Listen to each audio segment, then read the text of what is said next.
Assalamualaikum warahmatullahi wabarakatuh. Sebelumnya perkenalkan, nama saya Destia Ayu Restining Tias dari kelas Perbankan Syariah G NIM 4021909194. Di sini saya akan menjelaskan tentang materi-materi studi hadis. Yang pertama yaitu part 1, hadis, sinonim dan substansi hadis. Pengertian hadis. Hadis dalam kamus besar bahasa Arab, kata hadis berasal dari bahasa Arab al-hadis yang berarti baru, berita. Ditinjau dari segi bahasa, kata yang memiliki banyak arti, diantaranya al-jadid, orang yang baru, yang kedua dekat atau qorib, dan yang ketiga warta atau berita atau biasa disebut dengan kabar. Selanjutnya saya akan menjelaskan apa itu sinonim hadis. Ada beberapa istilah lain yang merupakan sinonim dari kata hadis, yaitu sunnah, kabar, atsar, Muhammad, baik berupa perkataan, perbuatan, atau takrir beliau yang berkaitan dengan hukum syara.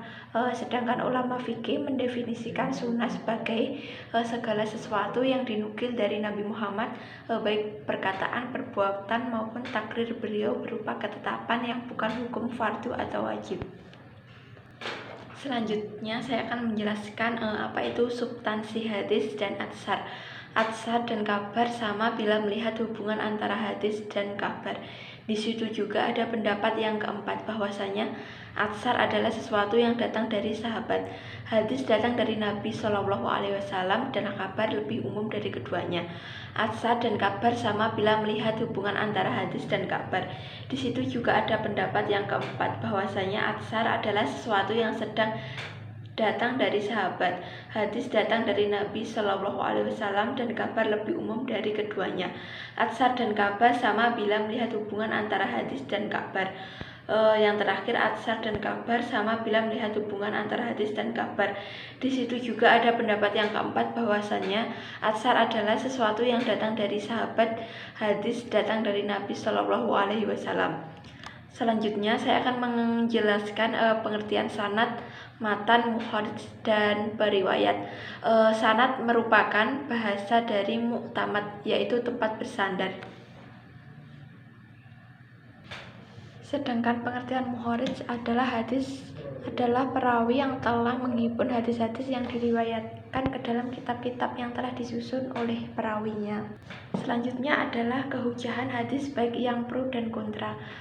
Hujah adalah bukti absah sebagai landasan bahwa argumen tersebut bisa diterima layak. Jenis-jenis hujah ada 3, yaitu yang pertama hujah nakliyah, yang kedua hujah akliyah, dan yang ketiga adalah hujah nakliyah. Selanjutnya, sejarah hadis pada masa permulaan atau masa Nabi. Pengajaran hadis oleh Rasul menggunakan 3 cara, yaitu yang pertama menyampaikan hadis dengan kata-kata, kemudian menyampaikan hadis dengan media tertulis, dan yang terakhir yaitu menyampaikan hadis dengan praktik secara langsung. Para sahabat memperoleh hadis dari Rasul dengan 4 macam cara, yaitu yang pertama dari majelis-majelis Rasul, dan yang kedua kejadian-kejadian yang dialami oleh Rasul itu sendiri. Part 4, sejarah perkembangan hadis pada masa sahabat dan tabligh. Perkembangan tradisi periwayatan hadis terdiri dari masa ke masa, yaitu yang pertama dari masa Rasulullah SAW, yang kedua masa Khulafaur Rasyidin, yang ketiga pada masa Tabi'in, dan yang keempat pada masa Tabi'in al-Tabi'in. Selanjutnya saya akan menjelaskan tentang sejarah perkembangan kodifikasi hadis. Para ulama dalam upaya mengembangkan hadis tersebut. Perkembangan hadis pada masa pra dan pasca kodifikasi dibagi menjadi 5 periode, yaitu periode masa Rasulullah SAW diangkat menjadi Rasul sampai beliau wafat. Yang kedua, periode masa Khulafaur Rasyidin, masa membatasi penyedikan periwayatan hadis. Yang ketiga, masa sahabat kecil dan tabi'in atau masa perkembangan dan penyebarluasan periwayatan hadis. Yang keempat adalah masa abad kedua dan ketiga Hijriah, masa pembukuan dan penulisan. Dan yang terakhir adalah masa mutakir atau masa penyempurnaan dan penyusunan hadis. Faktor pendorong Khalifah Umar bin Abdul Aziz, yaitu yang pertama kekhawatiran bercampurnya hadis dengan Al-Quran, yang kedua munculnya kekhawatiran akan hilang dan lenyapnya hadis, yang ketiga semakin maraknya kegiatan pemalsuan hadis, yang keempat adalah karena telah semakin luasnya daerah kekuasaan Islam. Saya akan menjelaskan tentang part 6, yaitu kitab-kitab hadis dan kedudukannya. Cakupan pembahasannya ada 3, yaitu jenis-jenis kitab hadis, tingkatan kitab hadis, dan beberapa kitab riwayat dan musnad yang penting. Kitab hadis terbagi ke dalam beberapa bentuk dan jenis yang berbeda sesuai dengan tujuan dan fungsinya.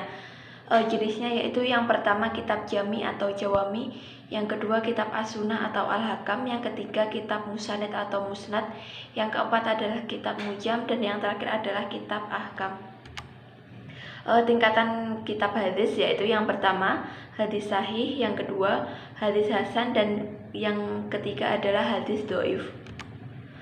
Beberapa kitab riwayat dan musnad yang penting, yaitu yang pertama kitab-kitab sahih mencakup kitab-kitab 6 milik Al-Bukhari, Abu Daud, dan Tirmizi. Yang kedua kitab-kitab musnad, yang ketiga mujam, yang keempat Al-Mustadrak, dan yang kelima Mustaqorojah, dan yang keenam adalah Al-Ajza. Sekian apa yang bisa saya sampaikan. Apabila ada kurang lebihnya saya mohon maaf. Wallahu muwaffiq ila aqwamit thoriq. Assalamualaikum warahmatullahi wabarakatuh.